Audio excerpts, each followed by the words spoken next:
Please please please madam इतनी सी बात मान लीजिए। आई प्रॉमिस इसके बाद कभी आपको किसी चीज के लिए फोर्स नहीं करूंगी, जिद नहीं करूंगी। इतनी सी बात मान लीजिए। मैडम सर से मिल लीजिए प्लीज। हाँ मैडम मिल लीजिए, आई ऑल्सो प्रॉमिस। का मिल लीजिए और काहे मिल लीजिए और काहे माने हम तुम्हारी बात। इतना मेहनत किया, पूरा केस सॉल्व किया और हमें थोड़ा भी क्रेडिट नहीं दिया मैडम सर ने। हाँ सीनियर है ना वो, सीनियर होने का हम पे ठोस जमा रही हैं। मैडम सर हमारे लिए, हमारी खातिर, अपनी पुष्पी की खातिर एक बार मिल लीजिए ना। बस एक बार मिल लेने में क्या ही जाता है। पुष्पा जी प्लीज। देखिए मैडम, आप एक बार जाइए तो सही मिलने के लिए। अच्छा ना लगे तो वापस आ जाना। कौन सा मैडम सर आपको बांध कर रखेंगी। प्लीज मैडम, आपको मेरी कसम। हमारी भी कसम। तुमको तुम्हारे तंदूर पे सेक देंगे, समझे तुम। तुम्हारा तंदूरी इकबाल बना देंगे हम। निकलो यहाँ से। ये देखो पकड़ में बिल्ला चोर। तभी हम सोचे 2 दिन से हमारी बिरयानी कहाँ गायब हो रही है। मैडम देखो चोर को। नहीं मैं चोर नहीं, मैं तो चोर था। अभी मैं सुधर गया हूँ। ये तो मैं बिरयानी चीज का धंधा कर रहा था, बेच रहा था मैं। ये थिएटर के बाहर ब्लैक। देखो जो भी प्रॉफिट आएगा हम आधा बांट लेंगे। कितना प्रॉफिट हुआ है? अभी तो लॉस हुआ है। निकलो यहाँ से। रख के बिरयानी रख के निकलते हैं। ये रखी बिरयानी। मैडम अब तो मैंने कसम दी है, अब प्लीज ना मत बोलिए। वैसे भी आजकल मेरी तबीयत ना ऐसे ठीक नहीं चल रही, जुकाम बहुत हो रहा है। हाँ मैं जानती थी आप हाँ ही बोलेंगी। आप मेरी बात कभी टाल ही नहीं सकती है। Thank you madam, thank you so much मेरी बात मानने के लिए। बस एक बार मैडम सर से मिल लीजिए। Thank you thank you thank you thank you. Pushpa ji आप हमारी बात समझिए। देखिए एक तो आप हमसे उम्र में बड़ी हैं, थोड़ी सी। हाँ थोड़ी सी बड़ी हैं, लेकिन इसीलिए हम आपकी कोई भी बात टाल नहीं सकते। आपको ऐसा लगता है कि हमारे और करिश्मा सिंह के मिल लेने से, बात कर लेने से आपसी मन मुटाव खत्म हो जाएगा, लेकिन हम जितना करिश्मा सिंह को जानते हैं, उनके जहन से किसी भी बात को इतनी आसानी से निकालना मुमकिन नहीं है। मैडम सर आप ही तो कहती है ना, बातचीत से ही सारे मसले हल हो जाते हैं, कहती है ना आप ही। तो फिर मिल लीजिए ना, एक बार मिल लेने में क्या जाता है। अच्छा ठीक है, मिल लेते हैं। ओके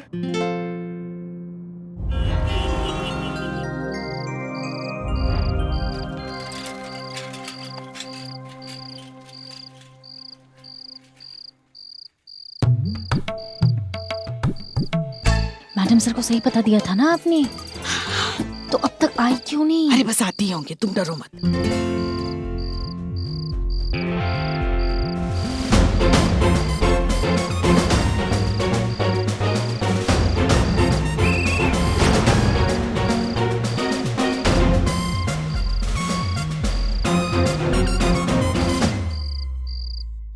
काफी वक्त पहले हमने आपसे एक बार कहा था कि हम भी एक जमाने में आप ही की तरह हुआ करते थे। हर छोटी बात पर गुस्सा, मारामारी, वायलेंस। हमारे लिए एक स्लोगन भी फेमस था कि अच्छे अच्छों को आ जाए पसीना, जब अपने पर आ जाए हसीना। जी याद है। वायलेंस की जगह जज्बात ने कैसे ले ली, आज हम आपको बताते हैं कैसे। रतनपुर थाने में हमारी पोस्टिंग थी। वहां एक रात अचानक हमें एक फोन कॉल आया कि पासी के झुग्गी झोपड़ी के कुछ बदमाशों ने एक मेडिकल स्टोर पर कब्जा कर लिया है। बंदूक की नोक पर उन्होंने वहां के मैनेजर को, स्टाफ को, उस मालिक को, सबको हॉस्टेज बना लिया है। हमें बहुत गुस्सा आया। हमारे पास जो भी अवेलेबल फोर्स थी उसे लेकर हम गुस्से में वहां पहुंचे। मेडिकल स्टोर के अंदर घुसे और घसीटते हुए उन सारे लड़कों को बाहर लेकर आए। चार्जशीट फाइल की और उन्हें जेल भी भिजवा दिया। जब हम उन लड़कों को घसीटते हुए बाहर ला रहे थे ना, उनमें से एक लड़का बार बार हमसे कुछ कहने की कोशिश कर रहा था, लेकिन ऑफ कोर्स उस वक्त हम इतने ज्यादा गुस्से में थे कि हमने उसकी एक भी बात नहीं सुनी। कुछ दिनों बाद हमारे पास ये खबर आई कि उनमें से एक लड़का, उसकी मां बीमार थी, किसी ने उसकी मदद नहीं की। इस बात से गुस्सा होकर उसके दोस्तों ने यह तय किया कि हम कहीं से एक हथियार उठाएंगे और उस दवाई को मेडिकल स्टोर से चोरी कर लेंगे। लड़के तो जेल चले गए, लेकिन दवा ना मिलने की वजह से उस लड़के की मां की मौत हो गई। अब हम सोचते हैं तो हमें लगता है कि ऑफ कोर्स हम हमारी ड्यूटी कर रहे थे। अब आज भी यही सोचते हैं कि काश उस वक्त थोड़ी सी देर के लिए हमने अपने गुस्से पर काबू कर लिया होता आज उस लड़के की माँ जिंदा होती। करिश्मा सिंह, हम आपकी बहुत परवाह करते हैं, इसलिए हम आपको इतना समझाते हैं, कहीं आपको उस दर्द से ना गुजरना पड़े जिससे हम गुजर रहे हैं। हम समझ रहे हैं मैडम सर, आपका डर भी और हमारे लिए आपकी चिंता भी। पर बात जरूर हमारे रवैये से शुरू हुआ था, लेकिन चोट आपके रवैये ने हमको बचाई है। अच्छा, और उसके पहले सड़क पर मारपीट किसने की थी? हमने। भरे थाने में सबके सामने हमारी इज्जत की मैया की सासू मैया हमने आपकी की थी मैडम सर, या आपने हमारी की थी? हम ये अपमान कभी नहीं भूलेंगे। ये किसने कहा था? हमने। हाँ, हमने कहा था, लेकिन दिल से कहा था। तो हमने भी आपकी कोई इज्जत की मैया की सासू मैया नहीं की थी करिश्मा सिंह। जो सच है वो कहा था। इसका मतलब आप मानती कि हम धोखेबाज हैं, हमने गलती किया है, हम मुखबिर हैं, हमने ड्रग्स का बात लीक किया है, हम ही है जो यहाँ की बातें वहाँ करते हैं, और हम ही है जो छल कर रहे हैं आपके साथ और उस थाने के साथ। हमने कब कहा? आपने सबके सामने थाने में हमारी आंखों में आंखें देखकर कहा था मैडम सर। करिश्मा सिंह, आप भूल रही हैं कि आप अपने सीनियर से मुखातिब हैं। यही अपने सीनियर होने का आप हमेशा हम पे रौब जमाती है और उर्दू के भारी भारी लफ्ज बोल के आप हमें दबा देती है। लेकिन मैडम सर, आप भी सुन लीजिए, इस बार जो आपने कहा है ना, वो हमारे यहाँ पर लगा है, सीधा दिल पर, और इसकी भरपाई जल्दी नहीं होगी। आपको जो सोचना है सोचिए, आपको जो करना है कीजिए, हम जा रहे हैं। हाँ ठीक है, हमें भी नहीं आना था यहाँ पे, वैसे भी मैं संतू ने कहा इसलिए हम यहाँ आ गए। तो हमें कौन सा शौक था? हमें भी पुष्पा जी ने।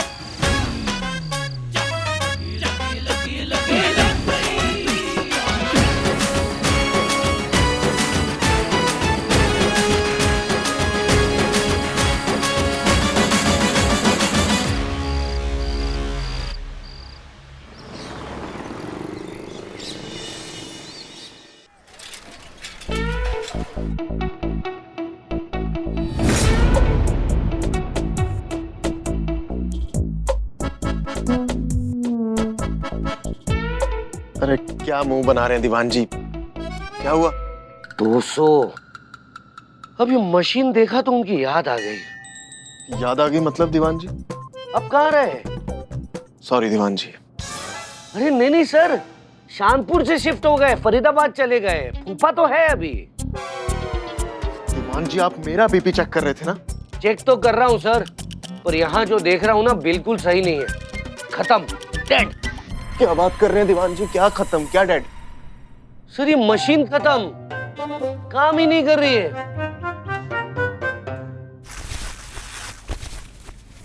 आपके चेले की पहले लगी पड़ी और आपको कॉमेडी की सूझ रही है दीवान जी? अरे ये नहीं कि कोई ढंग का आइडिया बताइए हमें, ताकि कुछ ऐसा कोई पॉसिबिलिटी हो जाए कि ये थाना हमारे हाथ लग जाए और हमारी दीदी को ये ना पता चल पाए कि हमने झूठ बोला था कि ये थाना हमारा हो चुका है और वो हसीना मलिक अपनी टीम को समेट के यहाँ से जा चुकी है। सर एक बात समझिए, जंग में जीत मायने रखती है, तरीका नहीं। आपके तरीके से नहीं जीतना है हमें ये थाना, आपके तरीके आप अपने पास रखिए। अरे जो काबिल होगा उसे मिल जाएगा थाना, और हम ऐसा कोई काम नहीं करेंगे जिसके लिए हमारा जमीर गवारा न देता हो। वाह सर वाह, अब तो आपकी जबान भी हसीना मैडम जैसी हो गई। गवारा, जमीर। सॉरी सर, ये सोच के साथ ये थाना तो क्या, आपको इस थाने को पाने का सपना भी नहीं नसीब होगा। दीवान जी शायद आप भूल रहे हैं, लड़ाई थाना हासिल करने की नहीं, इन औरतों को एहसास दिलाने की है कि हम मर्द भी कुछ हैं, हम भी बहुत कुछ डिजर्व करते हैं। दीवान जी ये लड़ाई है अपनी आइडेंटिटी प्रूव करने की, और हम ये करके रहेंगे। आप जाइए, हमें कुछ सोचने दीजिए, हमें कुछ करना पड़ेगा। ठीक है सर, अभी तो हम जा रहे हैं। और हाँ, जाते जाते आपको एक बात याद दिला दे, कुछ ही दिनों में आपके यहाँ पर कोई आ रहा है, आपकी दीदी और शायद आपके पापा भी।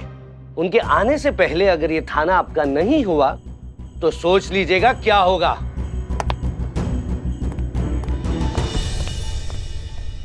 हसीना मैडम कहाँ है?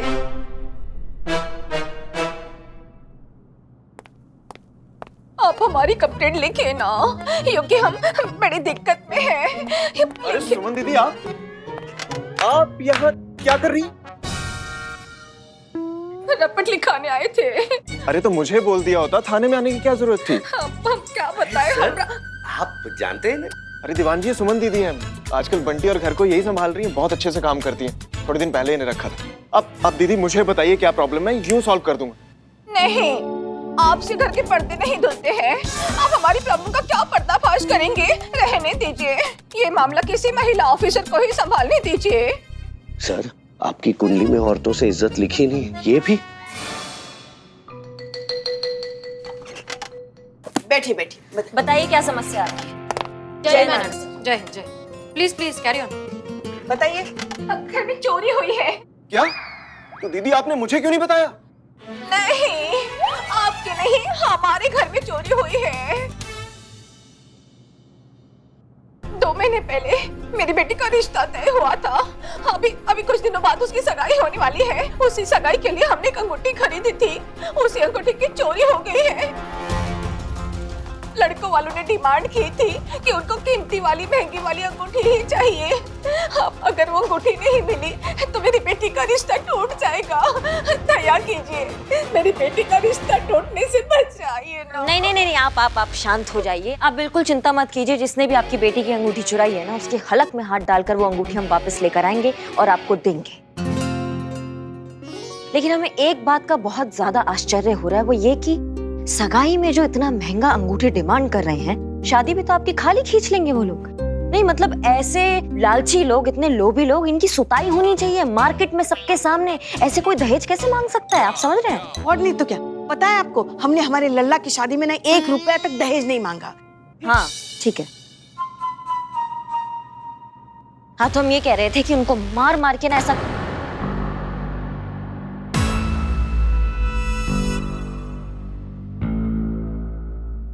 मतलब आपकी बेटी का पूरा जीवन का सवाल है, तो इसलिए हम थोड़ा मतलब बीच में ऐसे दखल नहीं कर रहे थे, सिर्फ पूछ रहे थे आपसे।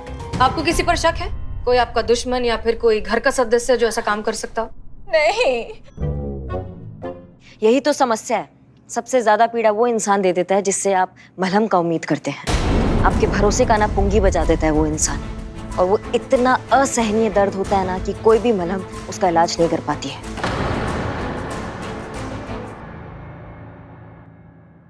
बिल्कुल सही कह रही हैं मैडम, हम इनसे बिल्कुल 100% अग्री करते हैं। वो क्या है ना कि रिश्तों की इमारत बनावटी ईंट पर नहीं, भरोसे की नींव पर बननी चाहिए। अगर भरोसा नहीं रहा तो एक न एक दिन वो इमारत और वो रिश्ता टूट ही जाएगा ना।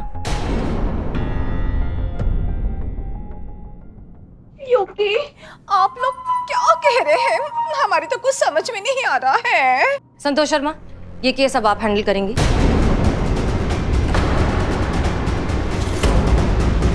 तफ्तीश कीजिए और देखिए क्या पता चलता है।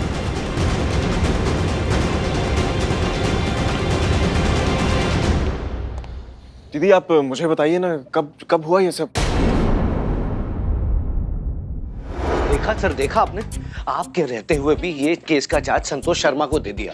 हाँ तो आप ही की तो करतूत का नतीजा है ये दीवान जी। ना ही आपने बेचारी करिश्मा सिंह की वीडियो को अपलोड किया होता ना। सर धीरे धीरे बोलिए। ना ही आपने वीडियो अपलोड की होती, ना ही हसीना और करिश्मा सिंह के बीच में दरार पड़ती, और ना ही इस थाने में ऐसी नेगेटिविटी फैलती। दीवान जी, अरे दीवान जी, हमें थाना जीतना है। ऐसे सियासती खेल से इस थाने की मासूमियत नहीं छीननी है हमें। अब आपको हम ऐसे लगते हैं कि क्यों किया आपने ये सब? सर आप ऐसे नहीं हैं, पर प्लीज धीरे से बोलिए ना सर। अगर किसी ने सुन लिया ना तो आज ही मेरा ट्रांसफर या लाइन हाजिरी हो जाएगी सर। किसी लायक हैं आप। अगर हमारे गुरु नहीं होते ना तो हम खुद आपकी लाइन हाजिर करते। क्या बालों के साथ साथ अपने इंसानियत और शराफत के उसमें भी डाई मार लिए, जो इतनी काली काली घटिया हरकतों पर उतर आए हैं?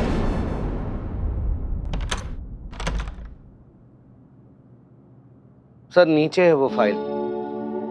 सर देखिए सर, हमें नहीं पता था कि बात इतने आगे तक बढ़ जाएगी। और सर हम मानते हैं कि हमारा प्लान मजबूत नहीं था, लेकिन उनकी दोस्ती भी तो कमजोर थी ना सर। सर बिना भरोसे की दोस्ती और बिना आत्मा का शरीर। मतलब कहां से आ रही है आपके अंदर इतनी नेगेटिविटी दीवान जी? कोई शहर में नया दोस्त बना? नहीं सर, कोई दोस्त नहीं बना। सर हम मानते हैं कि हमसे गलती हुई है, बहुत बड़ी गलती हुई है। गलती नहीं दीवान जी, पाप कहते हैं इसे। हाँ ठीक है सर, पाप ही कह लीजिए। पर सर इस पाप को धोने के लिए हमारे पास एक बहुत ही बढ़िया आइडिया आया हुआ है सर। ये आइडिया अप्लाई करने से सर आपकी दीदी आने से पहले ये थाना आपके कब्जे में होगा। आपके सर एक बार बात सुन तो लीजिए, एक सवाल का जवाब दीजिए।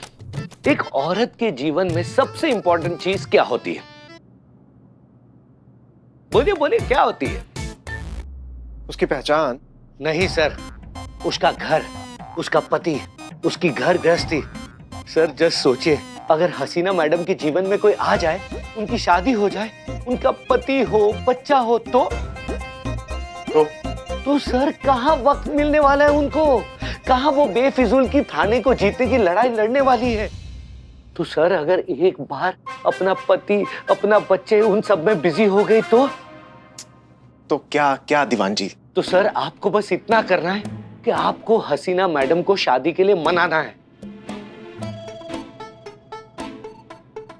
अगर एक बार हसीना मैडम की शादी हो गई तो हमारे रास्ते से हमेशा के लिए कांटा साफ और ये थाना पूरा आपके अंडर में।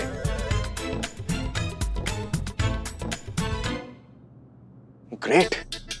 शादी जो एक दिन सभी को करनी है। जी सर। और शादी के बाद ऐसे कॉम्पिटिशंस पे ध्यान किसका जाता है दीवान जी? बिल्कुल। और एक बार शादी हो गई तो कौन ऐसे पचड़ों में पड़ेगा ना। Right sir. अरे इसे कहते हैं ना पॉजिटिव प्लान। अरे अब तो मानिए, कोशिश करें तो कुछ अच्छा सोच सकते हैं आप। तो मतलब अगर दीदी के आने से पहले हसीना मलिक की शादी हो जाती है तो वो जाएंगी हनीमून अपने पति के साथ, और पापा और दीदी की नजरों में इस थाने का अकेला सच्चो होऊंगा मैं। अरे दीवान जी, इसी बात पे कुच्ची दे दीजिए दीवान जी। नहीं सर। छोटी सी? नहीं सर। पिन्नी सी? ना। अरे आइए ना। अरे सर आप शादी क्यों नहीं कर लेते? फिर नेगेटिव बात। आप हमें रास्ते से हटाना चाहते हैं हसीना मलिक को? इसे कहते हैं ना प्लानिंग दीवान जी।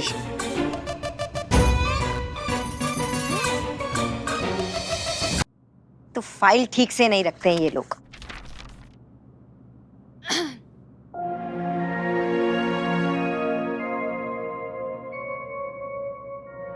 तुम गई नहीं? काहे?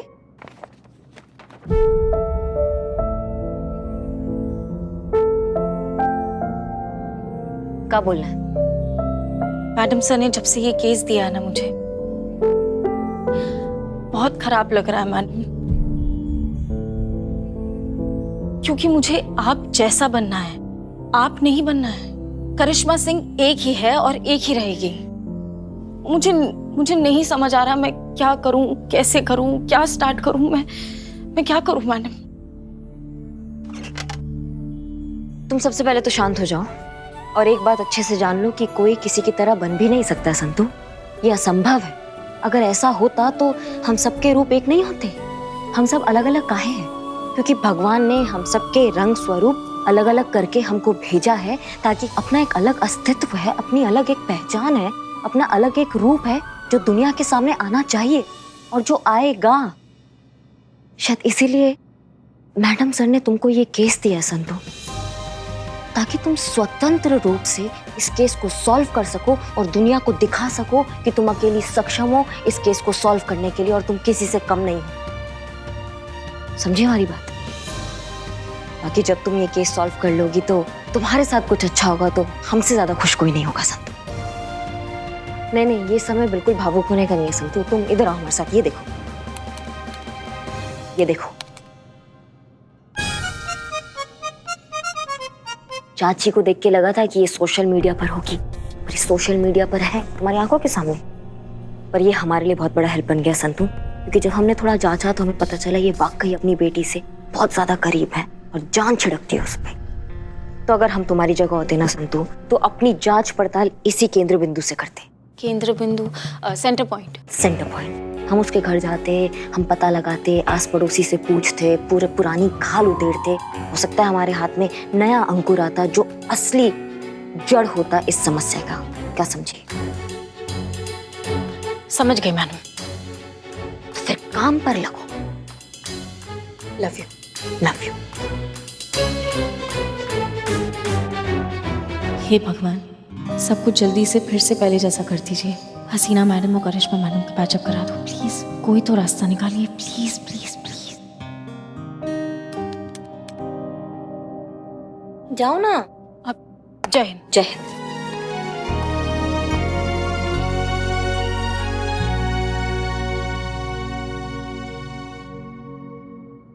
भैया कितनी बार प्लीज बोले? हाँ, अरे कितनी मिन्नतें कर चुके हैं सबको, लेकिन किसी को पड़ी ही नहीं है। पता नहीं हसीना सबके कान में क्या बोल जाती है, सबका दिमाग ही फिर जाता है। सब लड़का ढूंढना ही बंद कर देते। प्लीज भैया प्लीज, आप तो कोई ढंग का लड़का ढूंढ के दीजिए हमारी हसीना के लिए। हाँ ढूंढ दीजिए? ढूंढ दिया मैडम। ऐसा कंचा लड़का ढूंढ के निकाला है कि लेफ्ट साइड से प्रोफाइल देखेंगे तो कहेंगे अरे ये तो ऋतिक, राइट साइड से प्रोफाइल देखेंगे तो कहेंगे अरे रणवीर सिंह, फ्रंट से अक्षय, बैक से अजय, आते हुए संजय, जाते हुए रणवीर। अरे लेकिन रणबीर की तो शादी हो चुकी है ना। इसीलिए तो जाते हुए बोला। अच्छा, लेकिन कैरेक्टर हीरो जैसा है या फिर नवाजुद्दीन? कैरेक्टर कैसा? सीधा लॉन्ड्री से धुल कर आया है मैडम, एकदम बेदाग, छक सफेद, क्लीन। अरे तो इंतजार किस बात का, बात को आगे बढ़ाइए बस। बात आगे बढ़ाइए, बात आगे बढ़ चुकी है मैडम। मैंने उसे आपके घर का एड्रेस दे दिया, लड़का आपसे मिलने आपके अच्छा? घर आता ही होगा। अच्छा, मिल के जांच परख लीजिए, समझ में आए तो टोकन टिका दीजिएगा। ठीक है। टोकन? अरे नेक वेक कुछ हाथ पर रख दीजिएगा, लड़का हाथ से नहीं जाएगा। अच्छा, समझ गए। अरे घंटी बजी, लगता है लड़का आ गया। मेरा भेजा हुआ लड़का? हाँ, बाद में बात करते, वही वो आ गया लगता है। हाँ,